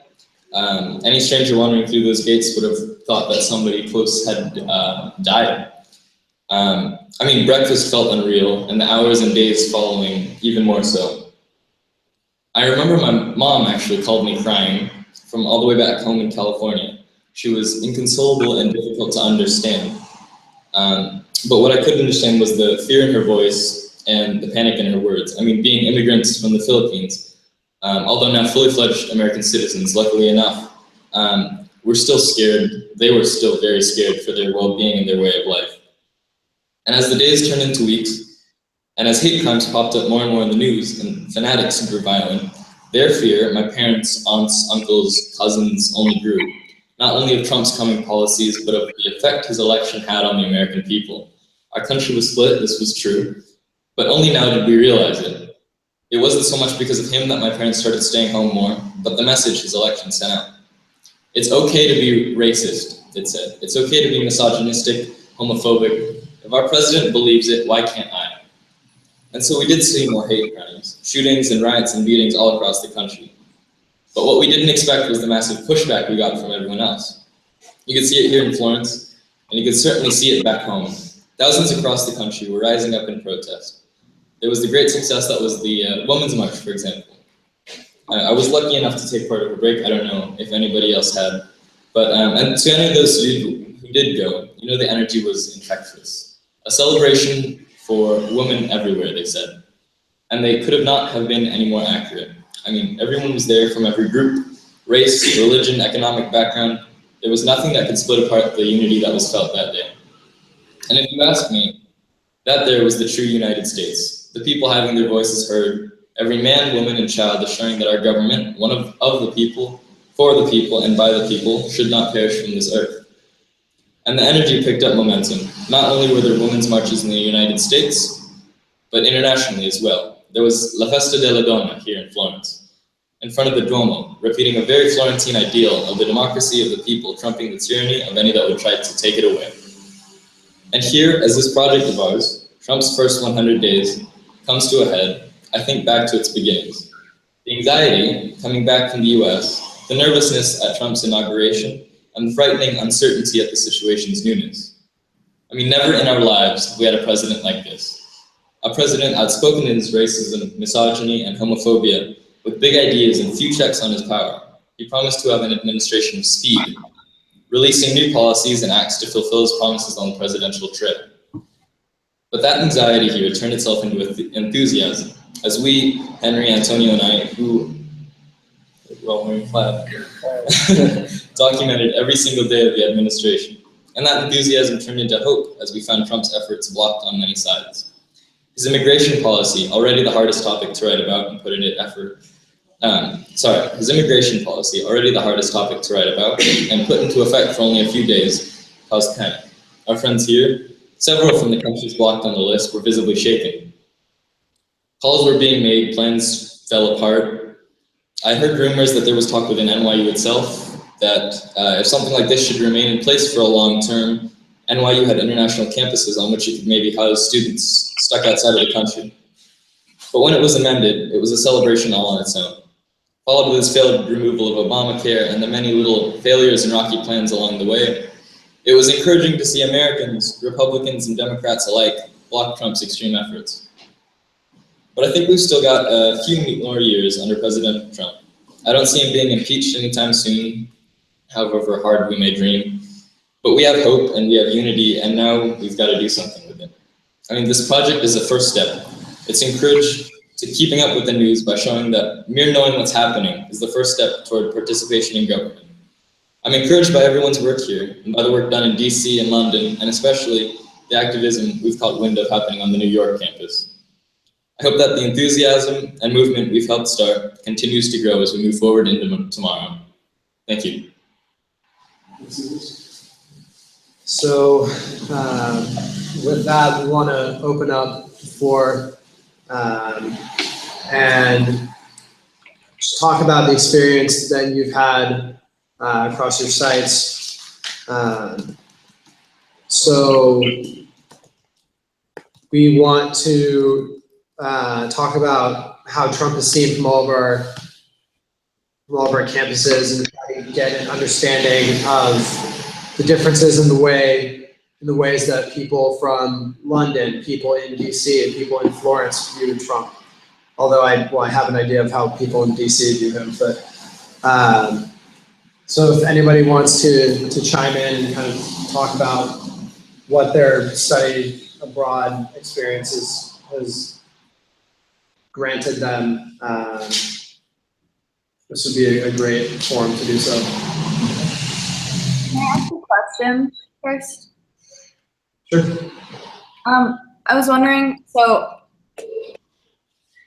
it sounds like China also, just from the other presentation, China also has kind of a China first perspective, but I was wondering, like, the rhetoric we've been hearing has been America first, America first, America first.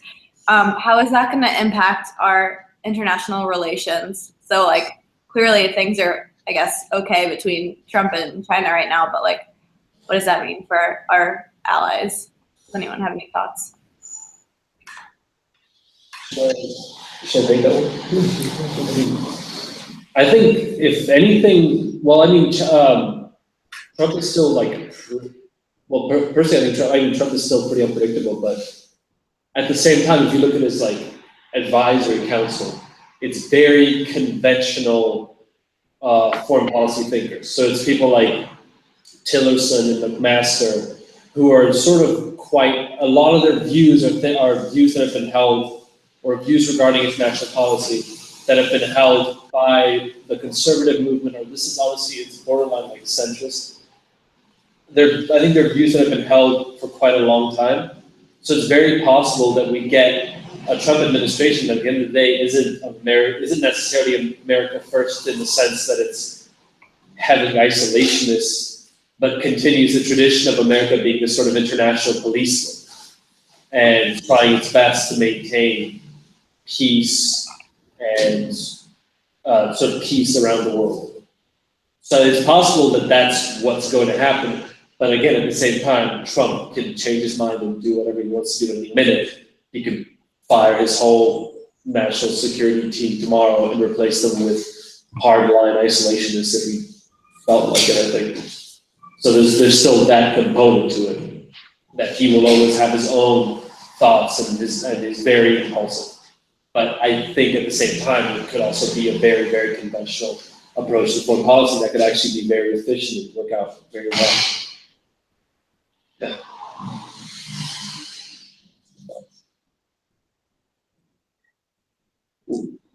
Are there any other thoughts regarding this foreign policy? Well, kind of circling back to what people over here think of, you know, Trump and also inevitably America in general afterwards is like, yeah, everybody's kind of in awe and kind of horrified, but at the same time, here specifically, they have, you know, arguably bigger fish to fry, if not as big, because the whole Brexit thing here is really, really probably more divisive than even Trump has proven to be in the United States. And you have to factor in that the implications and the consequences for them as a country are inevitably going to be much, much more drawn out and kind of longer. They're going to have to deal with them for longer, so to speak, because, you know, we have Trump for 4 years. We're all praying for less, but, you know, a term is 4 years, whereas, you know, Britain's out of the European Union and is not, you know, to re-enter would be a whole thing that, you know. I also wanted to touch on, just here in DC, regarding foreign policy, the type of leaders that Trump is allowing into the White House, who previously we would not associate with. And I find it interesting that he's, for example, bringing in Duterte from the Philippines and giving praises to Kim Jong-un. And interestingly, I saw something from The Hill this morning saying that Vladimir Putin is kind of surprised, I guess, taken aback by the fact that ever since after the election, Trump has kind of actually toned down his relations with Russia and instead, you know, saying praises about Kim Jong-un and said that Duterte is this great leader despite all the reports saying that he kills his own citizens on this like war on drugs. And so just this precedent of allowing people recognizing these more oppressive regimes in a way that the White House typically has not. And I see this sparingly because when it comes to oil interests, the US will pretty much welcome anybody. But in regards to such a public praise rather than a neutral stance, I think that would definitely change the dynamics going forward, even after the Trump administration, on what is permissible for the US as a world leader to do. I don't know if the U.S. has ever been like, in terms of foreign policy, I don't know if the U.S. has ever been like exactly like a really like perfectly moral and everything. Yeah. I mean, with regards to what it's done to Latin America for the last couple hundred years, I don't see this as a change. I mean, the U.S. has recognized like despots around the world before. A lot of this has been done sort of endlessly, and sort of the very practical sort of kind of cutthroat approach to foreign policy that they've always had. So I don't know if, I guess recognizing Duterte is like not exactly, I mean, it's not something that that's praiseworthy, but at the same time, I don't know if it's any different from anything the US has ever done before. Yeah, I just think in terms of how it's sold to the public and how it's perceived, it's a lot more different than before. It was kind of like more quiet. It was almost seemingly reluctant, despite the fact that we were having economic relations with despots abroad. As we have been since like pretty much the beginning of this country. Just the fact that it's like so much more public and it's not like having as much opposition as per se in Congress as it would have in the past. I think that's there's a discrepancy here pretty much between like the practices that we've been doing and how it was perceived before and now in the current administration.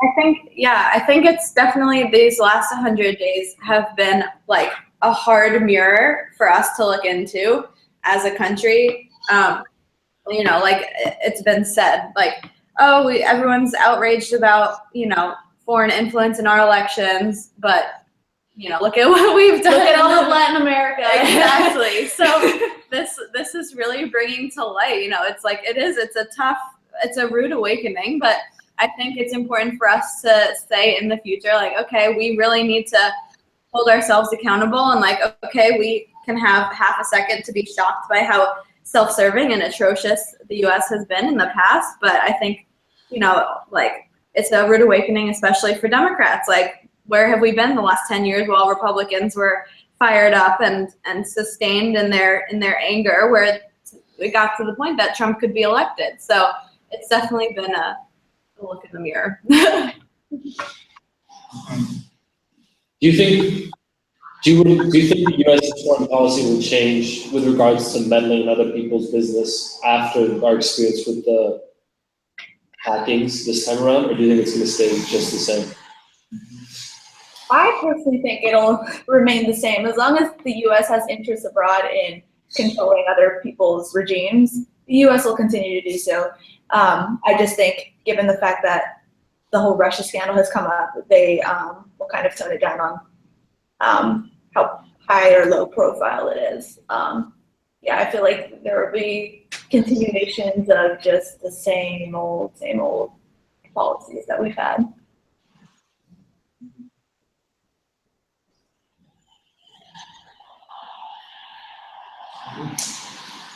For those NYU Florence students, I was wondering if you guys could say a word or two about what it's been like to cover Trump from Florence, from Italy, given that people have sometimes made comparisons between Italy of the last decade and Trump's rise in power today. Is being in Italy somehow has that somehow been a kind of a space of comparison, or has there been connections that you've been able to draw between Italy's recent history and the U.S.'s contemporary moment right now in politics? Sure. So, and for that, probably Brendan, and if you would want to address that from the perspective of London, that would be great too.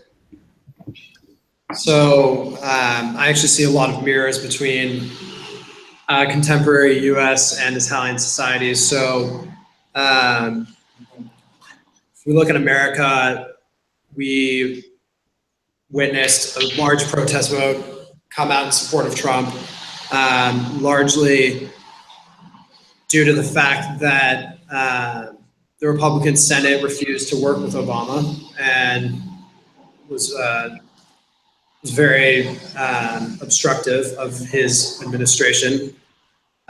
So a lot of people saw nothing getting accomplished, right?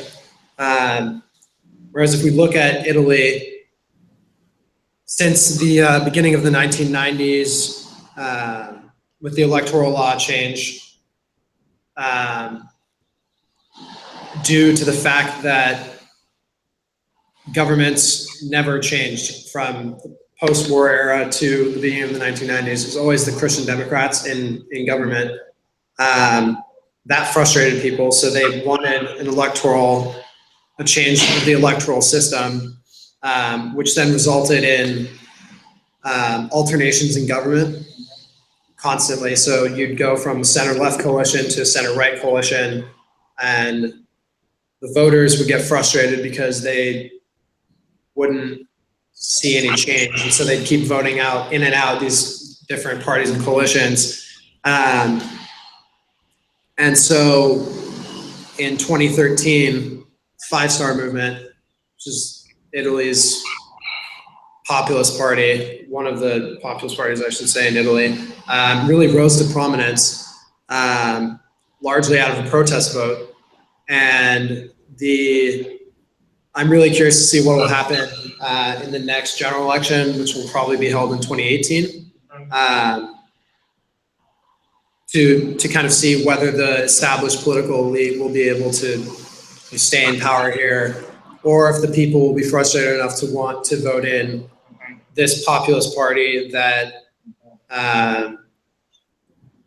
has had talks about backing out of the euro, and it's a very Eurosceptical party.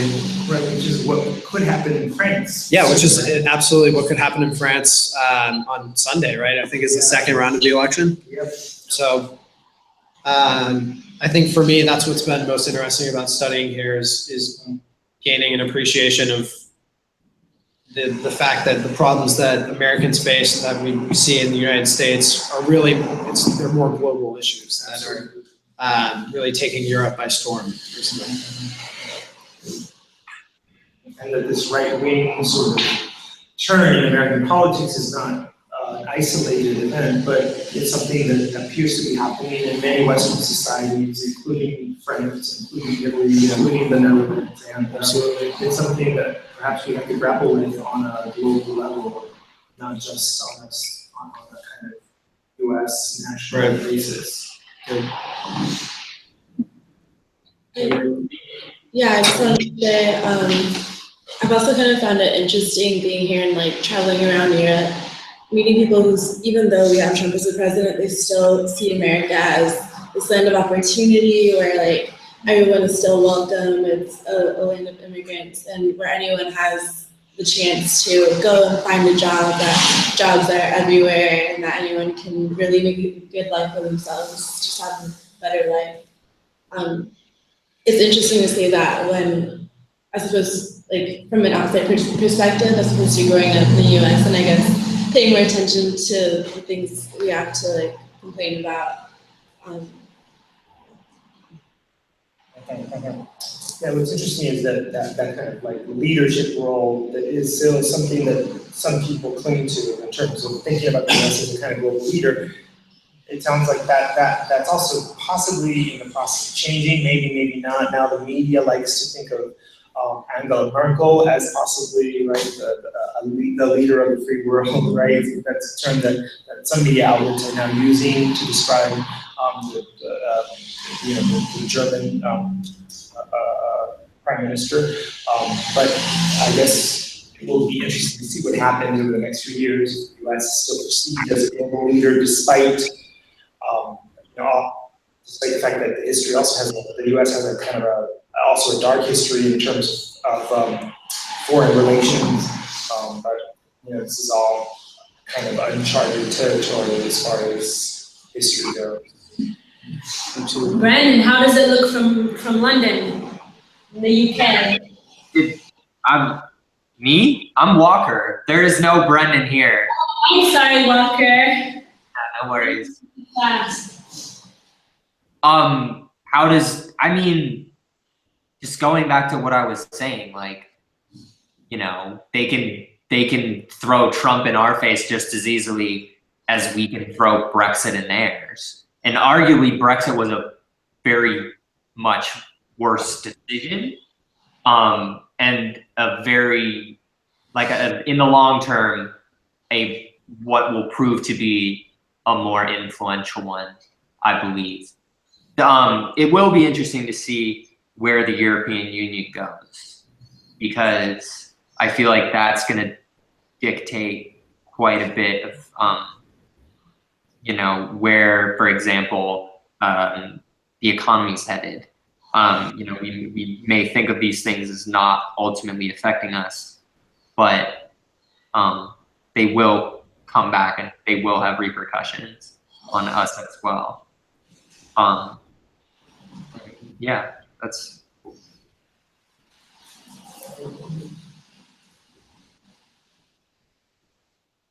You guys have any closing remarks in DC? I would say, yeah, I definitely recommend coming to DC if you get the chance for a semester. It's really changed and influenced my perspective on politics as a whole, so it's been interesting. What's also cool about studying in DC is the fact that we have students from all over the world, many who are here in the US for the first time and experiencing like our American system from like a completely like new perspective, and just seeing like the reactions and how it might have like played out differently had they come at a different era, different like maybe last semester, that kind of thing, and just hearing their opinions on like what they think of our system is very interesting.